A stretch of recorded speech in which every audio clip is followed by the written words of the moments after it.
الحمدللہ رب العالمین والصلاة والسلام علی من کان نبیا وآدم بین الماء والطین وعلی آلہ واصحابہ اجمعین اما بعد فاعوذ باللہ من الشیطان الرجیم بسم اللہ الرحمن الرحیم انا اعطیناک الکوثر فصل لربک وانحر ان شانئک هو الابتر صدق اللہ العظیم۔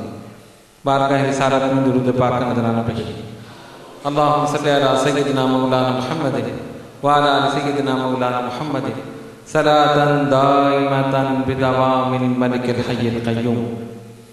صدیق عکس حسن جمال محمد است، فاروق ظل جاہ جلال محمد است، عثمان ضیاء شم جمال محمد است، حیدر بہار باغ خصال محمد است۔ من علینا ربنا اذ بعث محمد ایدہ بایدہ ایدنا باحمد ارسلہ مبشرا ارسلہ ممجدا صلو علیہ دائما صلو علیہ سرمدا صلی اللہ علی النبی الامی وآلہ صلی اللہ علیہ وسلم صلاۃ و سلام علیک یا سیدی یا رسول اللہ۔ وقت مختصر ہے، اسی لیے میں نے قرآن مجید فرقان حمید کی سب سے مختصر سورت تلاوت کرنے کا شرف حاصل کیا۔ ارشاد ربانی ہوا انا اعطیناک الکوثر، اے محبوب صلی اللہ علیہ وسلم بے شک ہم نے آپ کو کوثر عطا فرمائی۔ فصل لربک وانحر، آپ اپنے رب کے لیے نماز پڑھیں اور قربانی کریں۔ ان شانئک هو الابتر، اس میں شک نہیں کہ آپ کا دشمن ہی بے اولاد رہے۔ شان نزول اس کا یہ ہے کہ جب نبی پاک علیہ السلام کے صاحبزادوں کا وصال ہوا تو کافروں نے یہ کہنا شروع کیا کہ اب معاذ اللہ محمد صلی اللہ علیہ وسلم ابتر ہو گئے، یعنی ان کی نسل کا سلسلہ منقطع ہو گیا، ختم ہو گیا، اور جس کی نسل کا سلسلہ ختم ہو جائے ظاہر ہے آگے چل کے اس کا نام و نشان ختم ہو جاتا۔ انہوں نے یہ اعتراض کیا اور یہ بات حضور پرنور علیہ السلام کے قلب مبارک پر شاہ گزری، رنج ہوا، ملال ہوا، لیکن زبان مبارک سے ان کو کوئی جواب نہیں دیا۔ سرکار تو خاموش رہے، لیکن سرکار جس کے محبوب تھے وہ خاموش نہ رہ سکے۔ جاؤ جبریل، پیغام سنا دو میرے محبوب صلی اللہ علیہ وسلم کو، انا اعطیناک الکوثر، بے شک ہم نے آپ کو کوثر عطا فرمایا۔ مفسرین کرام نے لکھا کہ کوثر سے مراد حوض کوثر، بعد نے لکھا کہ کوثر سے مراد خیر کثیر، بعد نے لکھا کہ کوثر سے مراد محبوب جو چیز ہم نے آپ کو عطا فرمائی ہے کثیر عطا فرمائی، کثرت کے ساتھ عطا فرمائی۔ اب نبی پاک علیہ السلام کو کیا کیا چیزیں دی ہیں؟ سرکار کو عزت دی ہے، عظمت دی ہے، رفعت دی ہے، بلندی دی ہے اور بلند پائیگی دی ہے۔ جتنا بھی کچھ دیا ہے محبوب ہم نے کثرت کے ساتھ آپ کو دیا، اور اتنا دیا ہے کہ اب کسی کو اتنا نہیں، اب سب کچھ آپ کو دے دیا، اب جس کو لینا ہے وہ آپ سے لے گا۔ اب یہاں پر صرف اختصار کی وجہ سے صرف حضور علیہ السلام کی ایک وصف جمیل کا ذکر کروں۔ سخاوت ایک وصف ہے، سخاوت جانتے ہیں نا، ایک وصف ہے۔ جو سخی ہوتا ہے وہ دیتا ہے، لٹاتا ہے۔ اے محبوب صلی اللہ علیہ وسلم آپ سخی ہیں، اور کیسے سخی ہیں؟ ایسے سخی ہیں کہ پورا زمانہ کیا پوری کائنات آپ کے در کی محتاج ہے۔ ایک واقعہ ذہن میں آتا ہے، یہ ذاتی دورہ علامہ احمد سعید کاظمی نور اللہ مرقدہ اپنی جوانی میں مسجد وزیر خان میں خطاب کر رہے ہیں۔ نبی پاک علیہ السلام کی سخاوت پر کہ حضور علیہ السلام پوری کائنات میں سب سے زیادہ سخی، جو بھی در پر آیا اس کو عطا فرمایا، کوئی خالی نہیں گیا۔ اور یہ حقیقت ہے کہ حضور علیہ السلام کی زبان مبارک پر لا نہیں آیا، لا کے معنی نہیں، لفظ لا حضور کی زبان پہ آیا ہی نہیں، جو بھی آیا اس کو عطا فرما دیا۔ جب آپ نے یہ کہا کہ نبی پاک علیہ السلام سب سے زیادہ سخی ہیں. ایک ہندو لڑکی جو اپنے گھر میں بیٹھ کر ان کی تقریر سن رہی تھی، اس نے فوراً ایک سوال لکھا اور سوال لکھ کر بھیج دیا، جاؤ یہ مولانا صاحب جو تقریر کر رہے ہیں ان کو یہ سوال دے دو میرا، اور ان سے کہنا اگر ہمت ہے تو میرا سوال بھی مائک پہ پڑھیں اور اس کا جواب بھی مائک پہ. سوال کیا تھا؟ آپ یہ کہتے ہیں کہ نبی پاک علیہ السلام سب سے زیادہ سخی ہیں، اور میں یہ کہتی ہوں کہ حاتم طائی سب سے زیادہ سخی ہے. اور حاتم طائی کیوں سخی ہے؟ اس نے اپنے گھر کے 7 دروازے بنائے. 7. تمہارے نبی کا تو ایک ہی دروازہ تھا.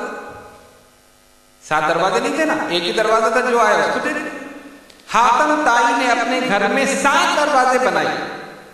ایک دن ایک شخص ایک دروازے سے آیا، اس نے سوال کیا، حاتم طائی نے دے دیا، وہ چلا گیا. پھر وہی شخص دوسرے دروازے سے آ گیا، اس نے پھر دے دیا. پھر وہی شخص تیسرے دروازے سے آ گیا، اس نے پھر دے دیا. پھر وہی شخص چوتھے دروازے سے آ گیا. یعنی ایک شخص ایک دن میں 7 دروازوں سے آیا، اس نے 7 مرتبہ دیا، جھڑکا نہیں. حالانکہ آپ جانتے ہیں نا، کوئی بار بار مانگے تو ہماری طبیعت الجھ جاتی ہے. ایک دفعہ دے دیا پھر آگے مانگنے کے لیے، پھر دے دیا پھر آگے. کیا دے تو دیا، کیا تم نے دماغ خراب کر؟ ایک دفعہ دے دیا نا، جاؤ جان چھوڑو. اس نے کہا اس کے ماتھے پر بل نہیں آیا حاتم طائی کے. ایک آدمی ایک وقت میں اس کے گھر میں جو 7 دروازے تھے 7 دروازوں سے آیا، اس نے 7 مرتبہ دیا. بتاؤ کتنا بڑا سخی تھا. کیا تمہارے نبی صلی اللہ علیہ وسلم اتنے بڑے سخی تھے؟ ان کے 7 دروازے نہیں تھے، ان کا تو ایک ہی دروازہ تھا. اب جواب دو اس کا. کیسا سوال ہے نا سوال؟ اور کیا جواب ہے اس کا؟ ان کا تو ایک ہی دروازہ، اس کے 7 دروازے، وہ 7 دروازوں سے دے رہا ہے، یہ صرف ایک دروازے سے دے رہا ہے. سوچنے والا تو یہی سوچے گا، سننے والا تو یہی کہے گا واقعی وہ بڑا سخی ہے. لیکن قربان ہو جاؤ غزالی کے دورہ پر نبی پاک علیہ السلام کی طرف سے ان کے قلب پر، ان کے ذہن پر القاء ہو گیا یہ جواب. آپ نے فرمایا سنو، یہ سوال آیا ہے اور اس کا جواب میں دے رہا ہوں. اس ہندو لڑکی نے یہ سوال کیا ہے، اس نے یہ کہا ہے کہ حاتم طائی کی یہ سخاوت ہے کہ اس نے اپنے گھر میں 7 دروازے بنائے. ایک آدمی ایک دن میں 7 مرتبہ آیا، اس نے 7 دفعہ دیا، یہ سخاوت ہے. اور میں یہ کہتا ہوں یہ تو اس کے بخل کی دلیل، یہ سخاوت نہیں ہے، بخل کی دلیل ہے. اس نے اتنا کم کیوں دیا کہ اسے دوبارہ آنا پڑا؟ بھائی اس کے پاس کم تھی جب تو دوبارہ آیا. ایک دفعہ دے دیا نا، وہ پھر دوسرے دروازے سے آ گیا، پھر دے دیا تو پھر تیسرے دروازے سے آ گیا. یہ اس کی سخاوت کی دلیل نہیں ہے، یہ اس کے بخل کی دلیل ہے. اس نے اتنا کم کیوں دیا کہ اسے دوبارہ آنے کی ضرورت پڑی؟ میرے رسول کی شان یہ ہے کہ دروازہ ایک ہی تھا، جو بھی آیا اسے ایک ہی مرتبہ اتنا بھرپور دیا کہ دوبارہ آنے کی ضرورت نہیں پڑی.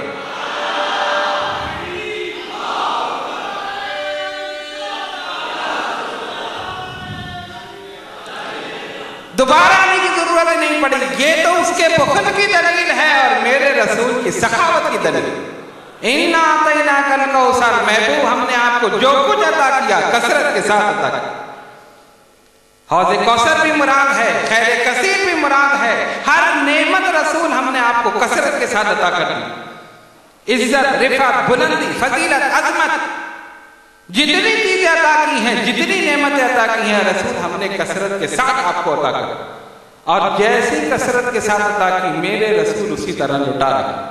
جو مانگ رہا ہے اسے عطا فرما رہے ہیں، جنت تقسیم فرما رہے ہیں اور دنیاوی نعمتیں تقسیم فرما رہے ہیں. اس عالم میں رہ کر اس عالم کی چیز عطا فرما رہے ہیں. جنت اس عالم میں ہے یا ادھر؟ کہاں ہے جنت؟ کہاں ہے؟ سو رہے ہیں. لنگر کھانا ہے؟ کہاں ہے؟ کہیں گے صاحب لگا رہے ہیں. اب تو سب کو یاد ہو. جنت کہاں ہے؟ آخرت میں. دنیا میں تو نہیں نا. کسی نے دیکھی ہے؟ دیکھنا چاہتے ہو جبھی تو یہاں بیٹھے ہو. انشاءاللہ جو بیٹھا ہے دیکھے گا. ہم تو جنتیوں کے سامنے بیٹھے ہیں، اس لیے ان کے صدقے میں جائیں گے۔ تو سرکار نے جب جنت تقسیم کی تو اس عالم میں تھے یا اس عالم دنیا میں تھے؟ عالم آخرت کی چیز عطا کی یا نہیں کی؟ صدیق اکبر کے لیے جنت کی بشارت ہے، فاروق اعظم کے لیے جنت کی بشارت ہے، عثمان ذی النورین کے لیے جنت کی بشارت ہے، علی خیبر شکن کے لیے جنت کی بشارت ہے، حضرت طلحہ، زبیر، عبد الرحمن ابن عوف، جتنے عشرہ مبشرہ ہیں دنیا میں جنت عطا فرما دی۔ تو جو رسول اس عالم میں رہ کر اس عالم کی چیز عطا کر سکتا ہے، میرا ایمان ہے آج اس عالم میں ہے، اس عالم کی چیز بھی عطا کر سکتا ہے۔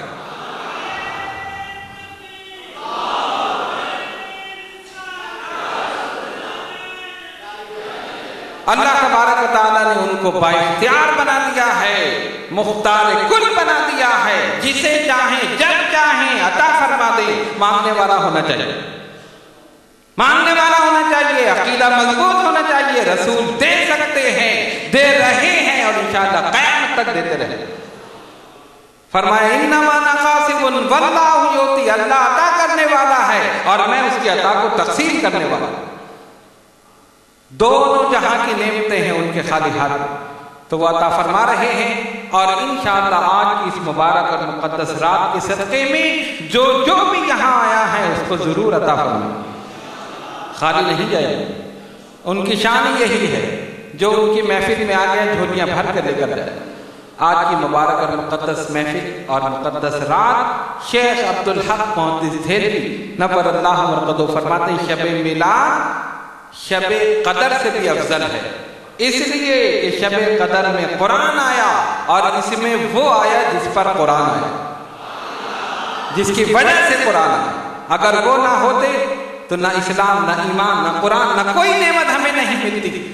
سب رسول کے صدقے میں ہیں، رسول کی وجہ سے ہے، باعث تخلیق کائنات ہیں، ہے انہی سے دم، ہے انہی کے دم قدم سے باغ عالم میں بہار۔ وہ نہ تھے تو کچھ نہ تھا، اور وہ نہ ہو تو کچھ نہ ہو۔ اللہ تبارک و تعالیٰ ان کے ذکر مبارک کی برکتوں سے ہم سب کو فیضیاب فرمائیں، اور نبی پاک علیہ الصلوۃ والسلام کی سچی محبت ہمارے دلوں میں پیدا فرمائیں، اسی محبت میں زندہ رہیں اور اسی محبت میں موت عطا فرمائیں۔ وآخر دعوانا الحمدللہ رب العالمین۔